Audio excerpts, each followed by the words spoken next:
Hello, welcome to another of Stuart Wilde's Books on Tape. In this audio program, Stuart reads his book, Silent Power. Now here's Stuart Wilde. Silent Power, Chapter 1, The Getting of Wisdom. Every so often you meet a person who is very different.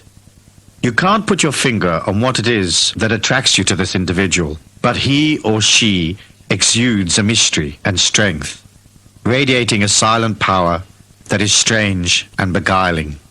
What is this unseen force? Why do some have it and most do not? Here in this tiny book, I'll tell you about the power, its mystery, and how to get it. There's a simple trick you have to learn. Once you've got that, silent power becomes your unspoken credential. It's a charisma that gradually grows and develops around you. Through it, you can express a special goodness that helps people and this planet to change for the better. Physical exercise and discipline are valuable in developing silent power because they help you control the destructive side of the ego. But you need more than just a good physique and fitness. You need awareness as well. Come, let's start by considering what power really is, and then we'll discuss leaning and not leaning. I'll show you something obvious, something that 99% of the population don't see. What is normally considered to be power is not real power at all. Chasing money, glamour, sex, wanting control over others, political and military power are all manifestations of the ego. They are often glorified forms of showing off. They dwell in the currency of the ego, and they often appeal only to other egos, so they're subject to people's whims. A person can be rich and successful and still be very weak. Money doesn't give you real strength. It just keeps you comfortable while you experience your dysfunction. The world of the ego is brittle, fragile, and insecure. It never really feels safe, and it has no lasting worth. With the explosion of the mass media and the information superhighway, glamour, hype, and showing off have replaced true worth. The 30-second soundbite is more important than real facts. A glossy, skimmed-down version of life is all that anyone has time for, as each vies with the other for a momentary place in the sun. Many people are victimized by their egos. They feel power-starved, and so they crave to be special. Of course, everyone is special in their own spiritual way, but the mass media has heightened people's need to seek fame and attention. Thirsting for power, in the ego sense of power, they go through the ludicrous chase of trying to be important, trying to become special in the eyes of others, seeking praise, seeking status. This frenetic chase destroys and saps their energy. Because the ego is insecure, its fears need to be quelled, so it dominates our psychology, firing off endless demands. It desperately wants things, right now, that will help it feel better. We're programmed as children to make the ego important and to try to keep it happy, and this mesmerizes us into reacting to its every need. We don't realize that controlling the ego through discipline is a lot simpler than trying to satisfy it all the time. By gratifying the ego, one may get a fleeting respite from its cravings and demands, but then it's on to the next gratification. The ego always wants more. It's life on a mouse wheel, each trotting as fast as possible to stay in the same place. Endless effort, misspent on illusion.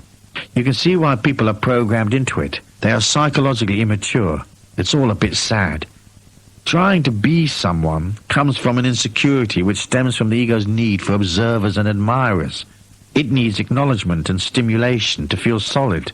But leaning psychologically and emotionally out into the world, demanding to be noticed, trying to be cool, seeking approval and acceptance, trying to impress, seeking praise and respect, creates imbalance and weakness. It is, in fact, an affirmation that says, I'm not okay. I need others to approve of me in order to feel secure. Trying to win people over and hoping the world will accept you for your wonderfulness is futile and weak. It destroys your real power.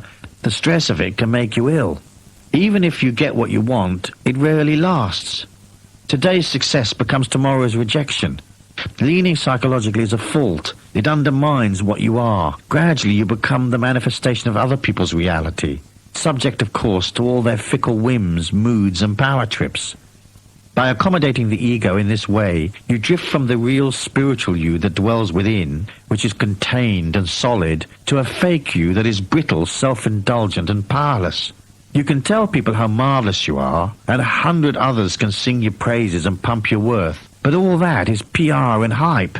In the end, you're only worth the etheric feeling you exude. That is a spiritual, metaphysical reality. Everything else is illusion. If you want to be accepted, accept yourself. If you want to be acknowledged, acknowledge yourself. Simple. Let's leave hype and clatter, which are weak, and head to the less obvious, silence, where consolidation and real strength lie. An important first step in silent power is don't lean. It's obvious, but most don't know it. When you're frantic for people, your needs have an air of desperation. They weaken you and push things away from you. When you're in love and you crave someone, if this individual keeps his or her distance or retreats from you, then your desire increases. If this person advances too far forward, your desire lessens or may dissipate completely. When you're desperate for a deal and you lean into it, you push it away and/or you wind up paying more. It's called wanting it tax. Before every deal, take a moment in the hallway to remind yourself that you don't need it. If you don't get it, it doesn't bother you. If you do get it, it'll be under your terms and you won't pay too much. Even if your natural tendency is to lean on people because, let's say, you're a very social person, don't lean. Make that a discipline. You can be social without leaning in. Put a sign on your refrigerator door. When in doubt, lean out. Internalize any disquietude and work on it later. Initially, you may not be completely solid inwardly, but you can still come across as solid externally. The inward power comes as you act out and affirm your strength and control. Through your solidity, you help others feel secure. They seek you out, life gets easier, and it feels much better. Become the sage, remain composed, be silent, stand straight, stay inside what you know, be content, don't have too many needs, work on yourself. Anyway, you're probably stronger than you think.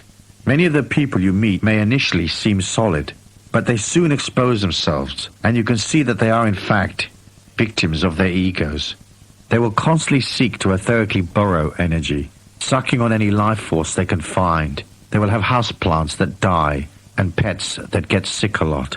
There is a law in physics that allows subatomic particles to borrow energy for just a millisecond. Etherically, humans follow the same laws. You can borrow energy from another, but you can't inherit it perpetually. A small boost, and then back you go to where you were before. People worry about death and violence. They worry about things changing or dying, not just their bodies. Anything that has the potential to change worries them. When they're not worrying about dropping dead, they're usually thinking about themselves, preening the ego with self-satisfying thoughts, brushing its little tail and generally making themselves as special as possible. If they aren't thinking about themselves, they're talking about themselves, keeping others amused with thrilling concepts of life in the slow lane. More often than not, they're calling on you to listen, to notice, and to acknowledge them, to observe them. It can be exhausting. Don't do it to others. And work on controlling the ego. Discipline it. You'll accept life as you find it. So accept the comings and goings of life and flow to your highest good with little resistance and great joy.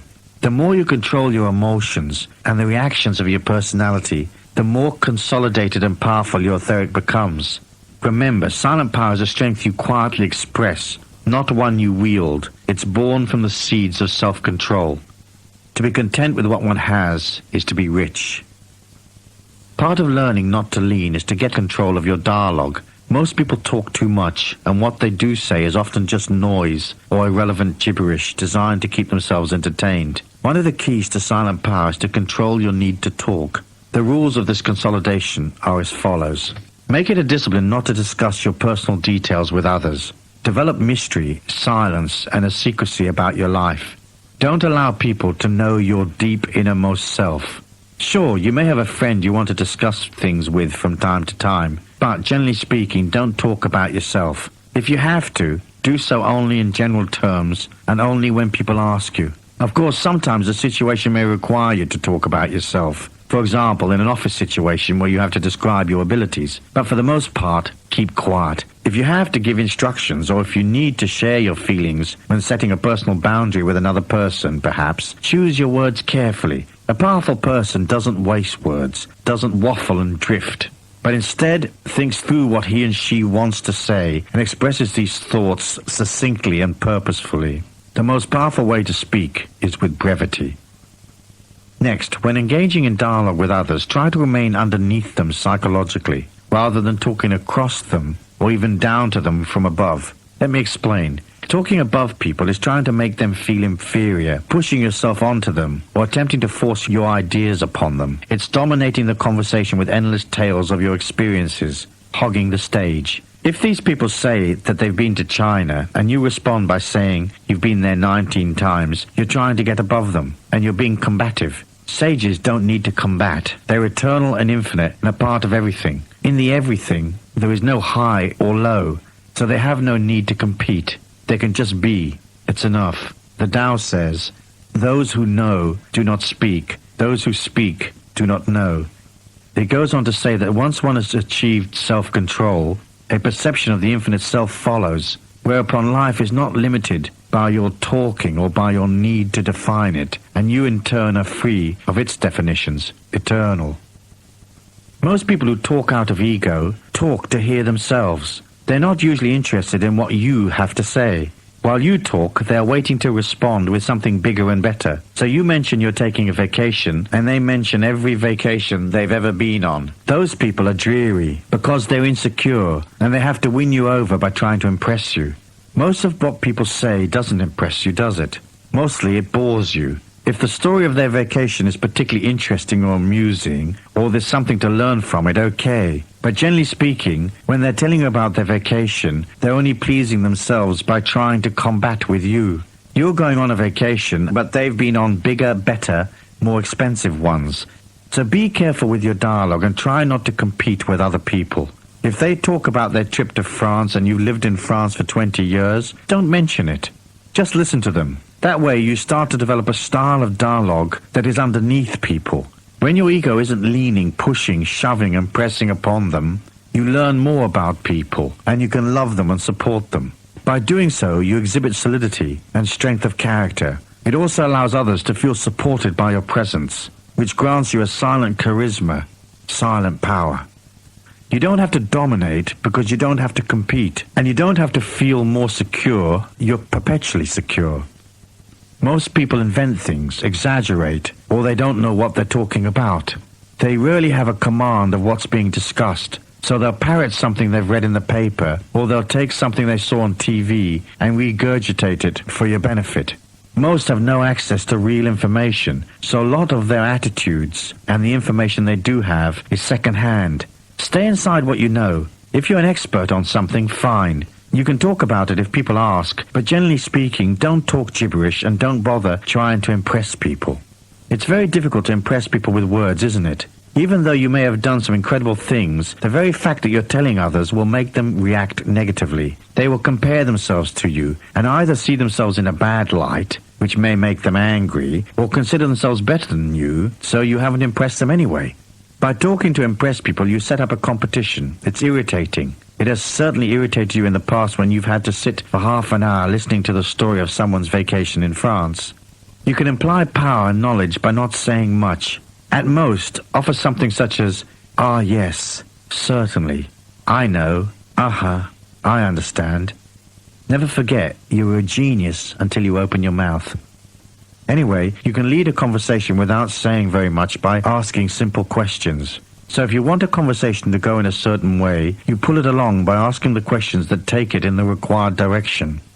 By asking questions, you're exhibiting an interest in other people, and you're supporting them. Then, if they come up with something particularly negative or express insecurity, you can affirm positivity, you can affirm love, you can affirm life with just a few words. They might remark how terrible a situation is, and you can say, "It's not so bad. I'm sure it will resolve itself. Everything comes to pass given time." You allow them to feel that you're there for them. Be shrewd. Resist having to present yourself on the ego's stage. Quiet yourself and watch others. Everybody knows the answer to their own question, although sometimes they're not aware of it, for it lies hidden. So, as you remain silent, what you're expressing is not only humility, but a care and love for others. It's a finesse that comes from not having to lead. It's an expertise that comes from understanding that you're a spirit, not an ego. Many people, feeling their disquiet and irritation with life, like to hurt others emotionally, or they're vindictive or judgmental and critical. They shout their abuse and try to depreciate people with verbal violence. It shows them up for what they are, immature and chronically diseased. Don't use verbal violence to hurt people or to make them less, and don't be cynical. The Cynics were an ancient Greek sect, despised because of their arrogance and sarcastic contempt for sincerity and merit. They were nicknamed the Dogmen. Cynic comes from a Greek word for dog. The Cynics were known for their anger and hatred of society, which they displayed by urinating publicly in the street, hence the term dogmen. Don't be a dogman that urinates on people's hopes and dreams. Remember, anybody you criticize or judge personally has to be at the very same energy level as you. If they were not at the same level, you would either not be aware of them, or, being in a higher oscillation, you wouldn't bother to comment. Always try to build people up, or at least be neutral. To deprecate others is not honorable. It's not necessary. It demonstrates your hidden anger, and it lowers your energy. By now, you should be past it. In my book, Life Was Never Meant to Be a Struggle, I discuss the fact that many people consider struggle to be honorable. It's a bit silly, really. There's nothing at all honorable about struggling. Usually, if you're struggling, there's something wrong. There's a big difference between struggle and effort. Sometimes you're trying to win people over or to convince them of something, and they don't want to be won over or convinced. Sometimes struggle comes from having too many things to do, meaning that your life isn't organized. Or struggle can come from the frustration of having placed a goal into a particular time frame only to find that life denies you. As you learn to consolidate silent power, you will learn to embrace wu-wei. It's really patience and flow. Review your options in a meditation and decide which feels the strongest. Act on your feelings, not only on your intellect. Wu-wei is manifest in the ability to turn back. Retreat can sometimes be the most powerful tool in your bag of tricks.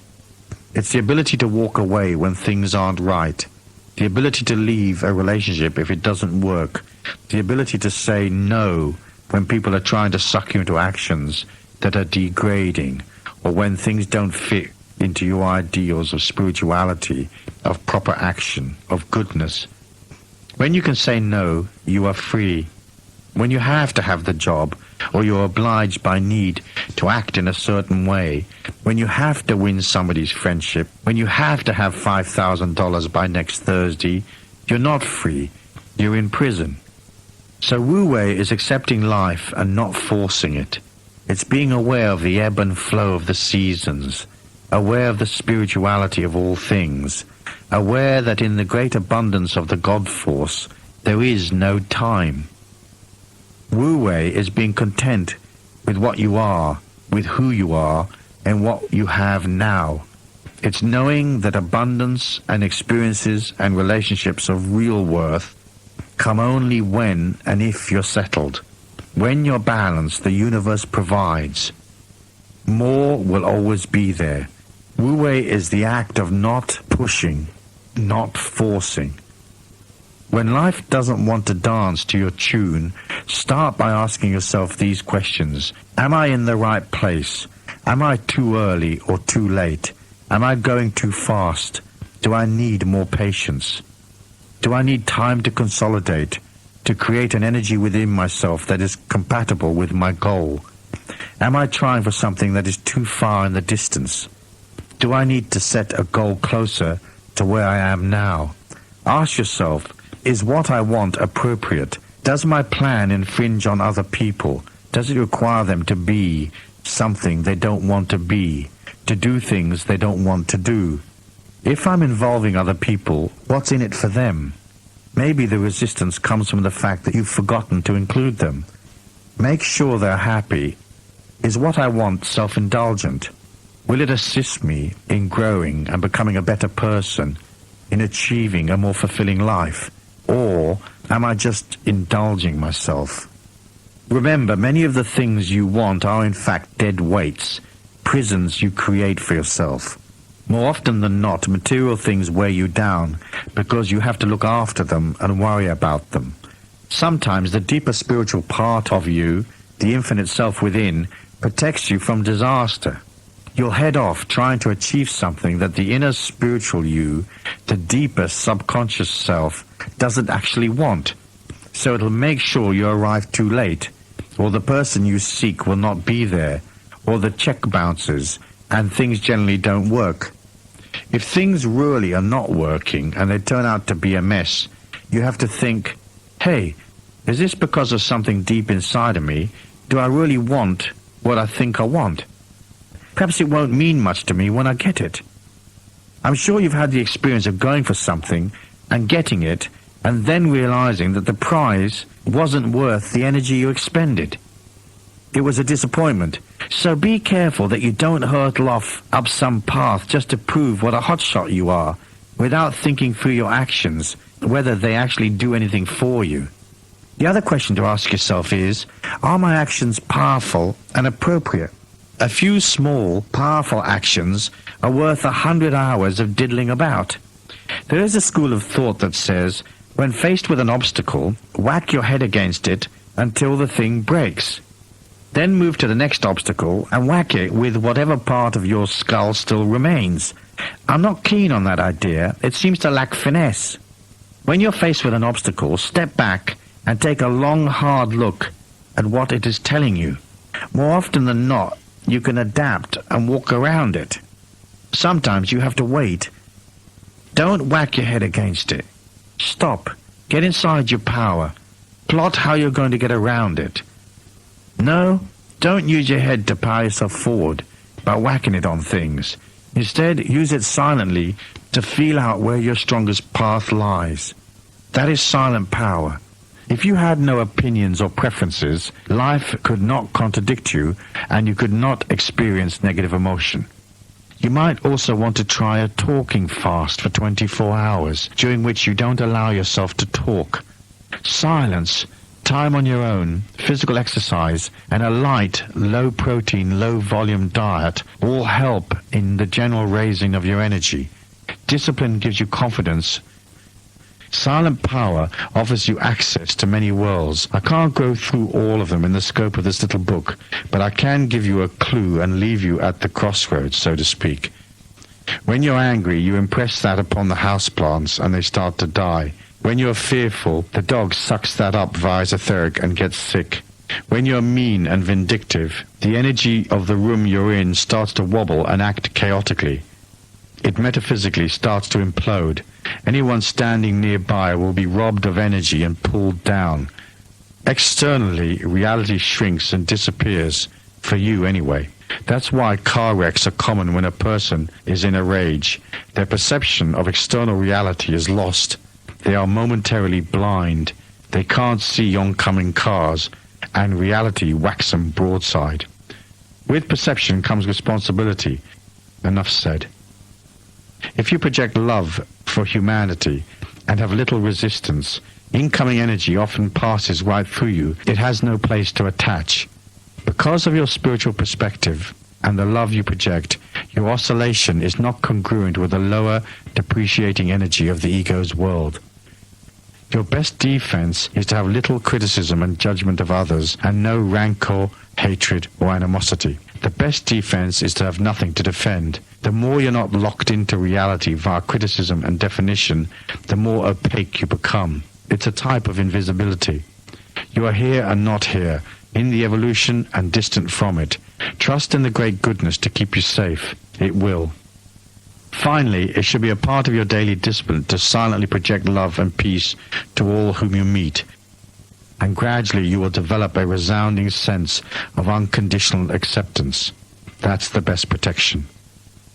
I know it's hard to exude confidence if you don't feel completely solid, but you can fake it until you make it. Just by maintaining silence, not leaning, not pushing, not yearning, and controlling your emotional reactions, you dominate your psychology. You act out a silent strength even though you may not be resonating it deeply within as yet. Don't give yourself away. Work quietly on your weaknesses. Develop a reserve and mystery. Be organized and self-sufficient, and keep your life to yourself. Knowledge is power. The knowledge you never speak of is silent power. Consume less, stay in control, be at one with your inner self and nature. Purify your life, constantly skimming, cleaning, throwing things out, simplifying. One morning you wake up and the power is all there. You won't have to cover up your disquietude, it will have melted away. A great unfolding awaits you as you begin to understand that you can dominate this human evolution of yours, even from a humble position. You don't have to be a superstar. In fact, the superstars often show their weakness by having to stand out and preen themselves and strut to mask their worries and insecurities. Most of the rah-rah is there to cover up an inner self that's none too solid. Do this. Draw a line in the sand. Agree to step across to a new way of dealing with life.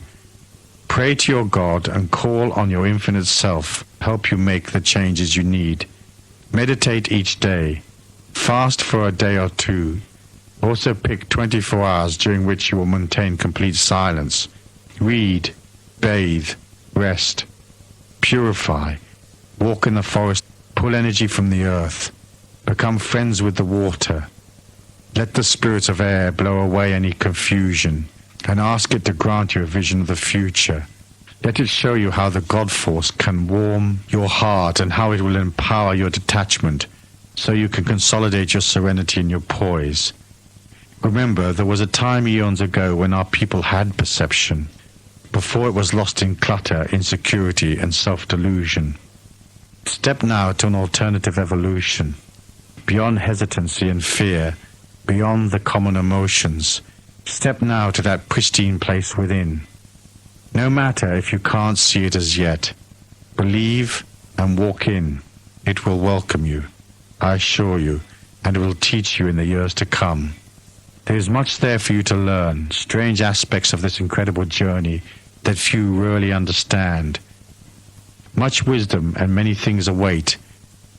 The world of the ego will change in the coming decades, and, over a few hundred years, a new perception will rise from the burnt-out ashes of this evolutionary phase. People will want to return to the sacred ways of long ago. It will seem natural and proper. Eventually we'll see a world steeped in honor and balance, dressed in the unassuming vestments of unconditional love and serenity. Embrace your silent power. Come, a great awakening is yours for the asking. Then offer your perception and silent power in service to others. Be subtle. Don't force people. Teach them by example. Lead them from behind, gradually, with a touch here and a word there. Lead them from their pain, out of the darkness, across the invisible bridge, to the land of perpetual light, wherein dwells the enormity of the great goodness, waiting patiently for each to arrive. Come, step, your time is now.